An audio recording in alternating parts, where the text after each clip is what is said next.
Good morning student, जय श्री कृष्णा। स्वागत है आप सभी का एक बार फिर से अपेक्स एकेडमी के यूट्यूब चैनल पर। मित्रों, आज हम बात करेंगे कक्षा 7वीं के अध्याय 1 की। ये जो क्लासें हैं, अब जो नया सिलेबस आया NCERT का, उसके अनुरूप भी चलेगी और किताबें हैं जो मार्केट में कुछ ही समय बाद आने वाली भी है, उसी हिसाब से हम लोग पढ़ेंगे। पहला अध्याय आज हमारा है वो है हजारों वर्षों में हुए परिवर्तनों की पड़ताल। मानव की उत्पत्ति होने के बाद में कौन कौन से बदलाव आए थे, उनमें से कुछ महत्वपूर्ण बदलाव जिनके बारे में हम लोग चर्चा करेंगे। जैसे शुरू के अंदर मानव पशुओं की तरह जीवन जीता था, जंगली मानव जिसे या आदि मानव कहते हैं, और मानव का जो शरीर था वो बंदर से मिलता जुलता ही था। फिर मानव ने परिवर्तन के दौर में शुरुआत की, फिर आग का आविष्कार हुआ। कुछ समय बाद मानव को कपड़े की जानकारी हुई, उसने कपड़ा पहनना शुरू किया। फिर उसने एक जगह पर स्थायी रूप से रहना शुरू किया और घर बनाना शुरू कर दिया। तो ये समय के चक्र के साथ साथ निरंतर मनुष्य जीवन में परिवर्तन हुए थे। उन्हीं परिवर्तनों में से कुछ महत्वपूर्ण परिवर्तन जो भारतीय इतिहास के अंदर हुए थे, उनके बारे में हम लोग जानकारी प्राप्त करेंगे। तो कौन कौन से बदलाव हुए थे उनके बारे में चर्चा करेंगे। उससे पहले हम इतिहास के बारे में कुछ सामान्य जानकारी प्राप्त करेंगे। तो चलिए, पहली बात आती है कि इतिहास कहते किसे हैं। इतिहास से पहले हम अतीत के बारे में चर्चा करेंगे। अतीत क्या होता है? अतीत बीता हुआ समय अतीत कहलाता है। जो समय बीत गया वो क्या कहलाएगा? अतीत। जैसे 15 अगस्त 1947 को भारत आज़ाद हुआ। 1947 में आज़ाद हुआ, अब चल रहा है 2020, तो वो जो वर्ष था वो बीत गया, तो क्या कहलाएगा? अतीत कहलाएगा। जैसे आज से 10,000 साल पहले की कोई बात है या 5 साल पहले की कोई घटना है, वो सारी की सारी घटनाएं, वो समय है, वो क्या कहलाएगा? आपका अतीत कहलाएगा। बीता हुआ समय, बीता हुआ समय अतीत कहलाएगा। और अतीत शब्द अपने आप में बहुवचन शब्द है। बीते हुए अतीत भी कह सकते हो, और एक वचन के अनुरूप अगर कहा जाए बीता हुआ समय, तो दोनों की जगह ये काम आता है।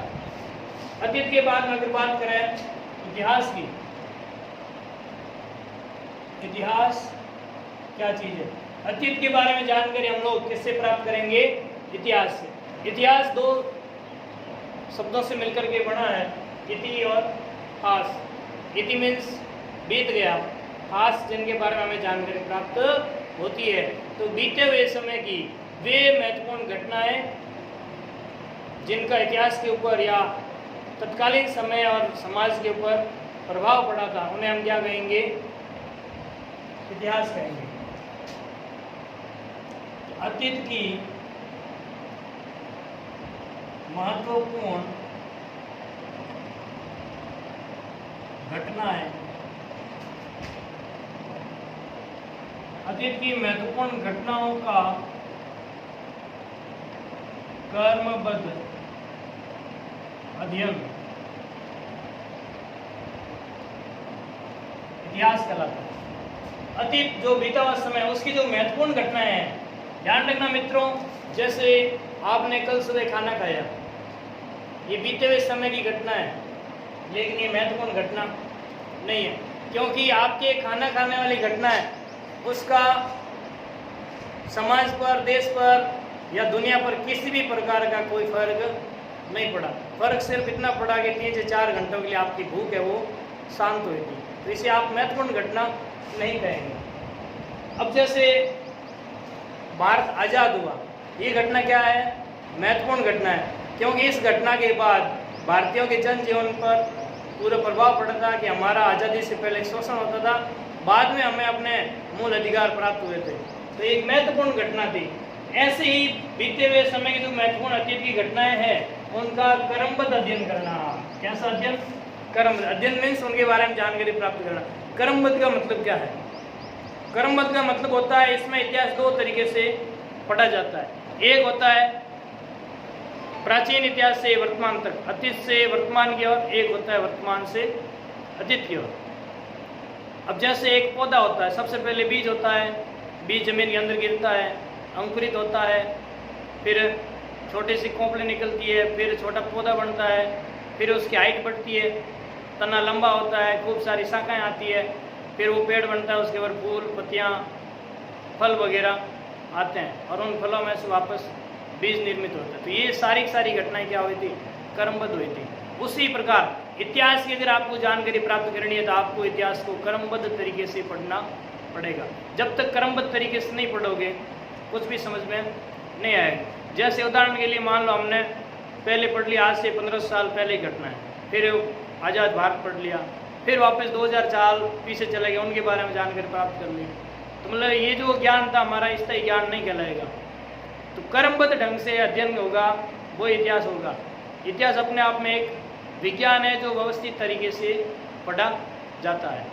तो दो तरीके हैं, अतीत से वर्तमान की ओर या फिर वर्तमान से अतीत की ओर। अतीत से वर्तमान में क्या होता है? पहले सबसे पुरानी घटना पढ़ी जाएगी, फिर उसके बाद की घटना, फिर बाद की और फिर सबसे नवीन घटना।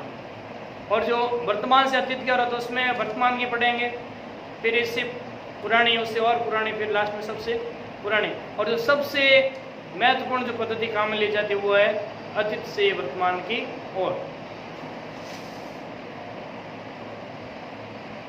तो चलिए दोस्तों, इसके अलावा आगे है एक इतिहास के अंदर जो कालखंड है उसके अंदर पूछा जाता है ईसा पूर्व। जब भी आप इतिहास पढ़ोगे दो प्रकार के आपके सामने है, ईसा पूर्व और ईस्वी। इनके बारे में जब तक जानकारी नहीं होगी, इतिहास का समय है उसको आप निर्धारित नहीं कर पाएंगे। ईसा पूर्व किसी को, एक आपने नाम सुना होगा ईसा मसीह, जो ईसाई धर्म है उनके संस्थापक ईसा मसीह। ईसा मसीह का जन्म लगभग माना जाता है एक में। कब हुआ था? एक में। वर्तमान में मित्रों कौन सा चल रहा है? 2020। और ईसा मसीह का जन्म कब हुआ था? 1 ईस्वी में। अब इस 1 ईस्वी जो पहले की जो घटनाएं हैं, जैसे मान लो 1 से 100 साल पहले की, उनको हम क्या कहेंगे? ईसा पूर्व। ईसा मसीह के जन्म से,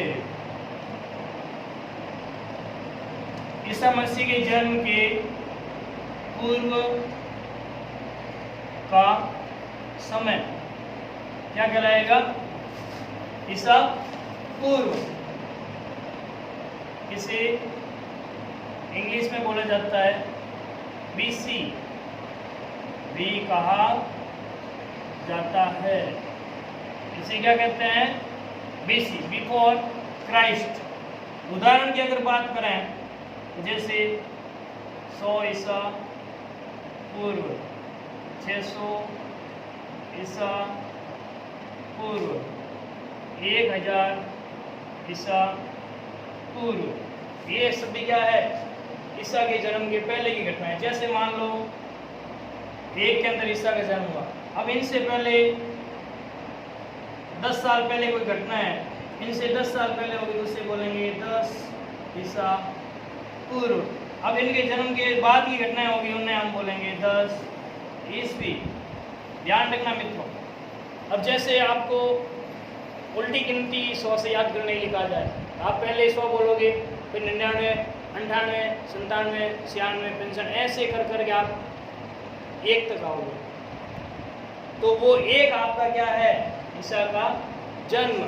फिर 1 से वापस अगर आगे बढ़ेंगे तो फिर 1, 2, 3, 4 ऐसे करके आप 100 तक जाओगे। फिर 200 आया, फिर 500, 1000, 1500, 1900, अब चल रहा है 2002, फिर 2020 आया। उसी प्रकार जो बातें हैं उन्हें हम क्या कहेंगे? ईसा पूर्व। और इसके जो बाद का समय था उसे हम कहेंगे ईस्वी वर्ष। ईस्वी वर्ष किसे कहेंगे? ईसा के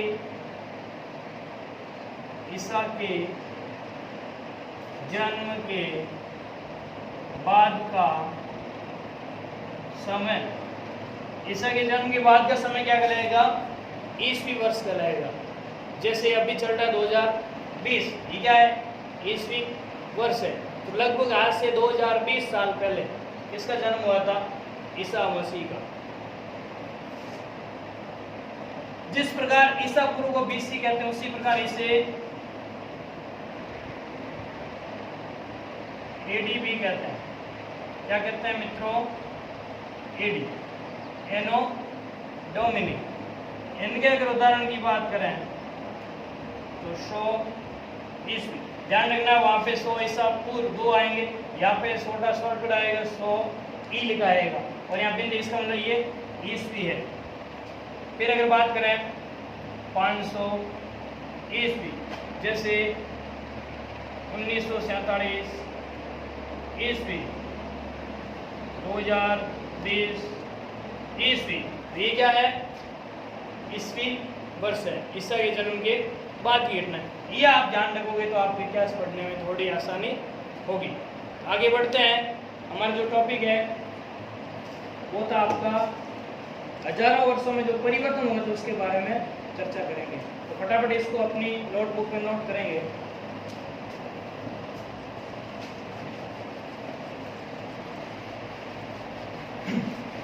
अगला है मित्रों, कौन कौन से परिवर्तन हुए थे हजारों वर्षों में, उनके बारे में हम जानकारी प्राप्त करेंगे। हेडिंग लगाना, नई और पुरानी शब्दावली।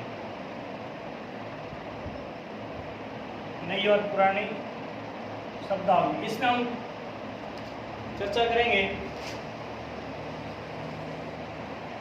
भाषा में आए परिवर्तन। हमारी जो भाषा है इसमें किस प्रकार से परिवर्तन हुए हैं। जैसे शुरू में जब मानव, जिसको भाषा के बारे में जानकारी नहीं थी, आपस में मतलब बातचीत करने के लिए जिस प्रकार पशु बातचीत करते हैं उसी प्रकार शायद मानव भी बातचीत करता होगा। फिर जब उसको भाषा के बारे में जानकारी हुई, उसके पास शब्द आए, शब्दों से शब्द कोश बना था। फिर ज्यों ज्यों समय बीतता गया, नए नए शब्द मानव सीखता गया और पुराने शब्दावली में परिवर्तन भी होता गया, यहाँ तक कि उनके अर्थ के अंदर भी परिवर्तन आते गए। तो भाषा में कौन कौन से परिवर्तन आए थे? एक शब्द आता है हिंदुस्तान। हिंदुस्तान शब्द, हिंदुस्तान जो शब्द बहुत ही महत्वपूर्ण है। शब्द में समय के साथ साथ परिवर्तन हुआ। ये जो हिंदुस्तान शब्द था, इसमें समय के साथ साथ क्या हुआ है? परिवर्तन। मित्रों, आपको उदाहरण के थ्रू समझाया जा रहा है कि भाषा में कौन कौन से परिवर्तन आए थे। हमारे सामने एक पहला शब्द है, वो है हिंदुस्तान। इस शब्द में समय के साथ साथ क्या हुआ है? परिवर्तन हुआ। अब कैसे हुआ है परिवर्तन, उसके बारे में देखिएगा। 13वीं सदी में, 13वीं सदी का मतलब होता है 1200 ईस्वी के बाद की घटना है। आज से लगभग 800 साल पहले, वो था 13वीं सदी। तो 13वीं सदी में एक इतिहासकार हुआ था, इतिहासकार मिनहाज ए सिराज ने हिंदुस्तान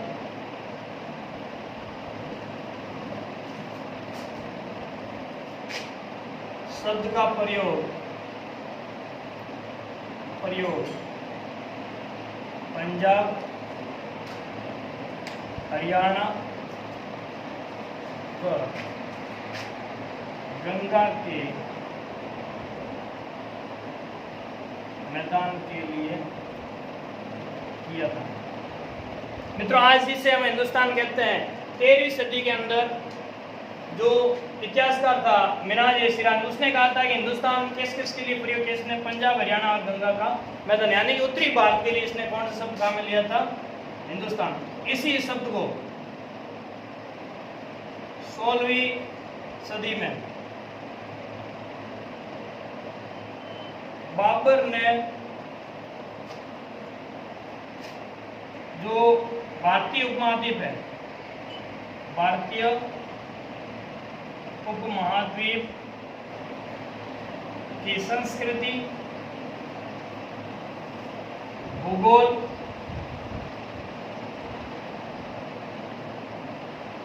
आदि के लिए प्रयोग किया। 16वीं सदी में एक शासक था, मुगल शासक, जिसने मुगल साम्राज्य की स्थापना की थी। उस बाबर ने हिंदुस्तान शब्द का प्रयोग इसीलिए किया है, भारतीय उपमहाद्वीप की संस्कृति और यहाँ के भूगोल के लिए। उसी प्रकार एक इतिहासकार था अमीर खुसरो, जो कि अलाउद्दीन खिलजी का दरबारी था। इस क्षेत्र को, कौन से क्षेत्र को, जिसको बाबर ने बताया था, इस क्षेत्र को हिंद का, क्या कहा था मित्रों, हिंद। और वर्तमान समय में